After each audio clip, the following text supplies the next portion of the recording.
Serials நிறைய தொலைக்காட்சியில் வந்து டெலிகாஸ்ட் பண்ணுறாங்க. விஜய் தொலைக்காட்சி, சன் தொலைக்காட்சி, ஜீ தமிழ் அப்படின்னு சொல்லிட்டு. ஸோ தமிழ்நாட்டில் டாப் 5 சீரியல்ஸ் என்னென்ன அப்படின்ற மாதிரி இப்போ ஒரு லிஸ்ட் வந்திருக்கு. அதில் வந்துட்டு முதல் இடம் வந்து 3 முடிச்சு சீரியல் 9.61 ரேட்டிங்கில் வந்திருக்கு. அண்டு நம்ம கயல் சீரியலில் வந்துட்டு 9.1 ரேட்டிங் வந்திருக்கு இரண்டாவது இடத்துல.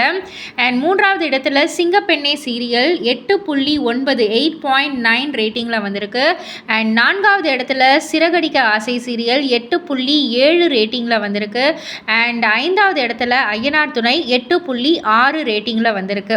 இந்த 5 சீரியலும் தான் டாப் 5 சீரியல்ஸ் ஆஃப் தமிழ்நாடு இந்த வாரத்தில் அப்படின்ற மாதிரி வந்து டெலிகாஸ்ட் பண்ணியிருக்காங்க, அறிவிச்சிருக்காங்க. ஸோ இதை பற்றி நீங்கள் என்ன நினைக்கிறீங்க, உங்களுடைய கருத்து என்ன அப்படின்றத கீழே உள்ள கமெண்ட் பாக்ஸில் குறிப்பிட்டு சொல்லுங்கள். அண்ட் முக்கியமாக உங்களுக்கு ஃபேவரட்டான சீரியல் என்ன அப்படின்றதையும் குறிப்பிட்டு சொல்லுங்கள். மறக்காமல் சேனலை சப்ஸ்கிரைப் பண்ணி பக்கத்தில் உள்ள பெல் ஐக்கானை கிளிக் பண்ணிவிடுங்க.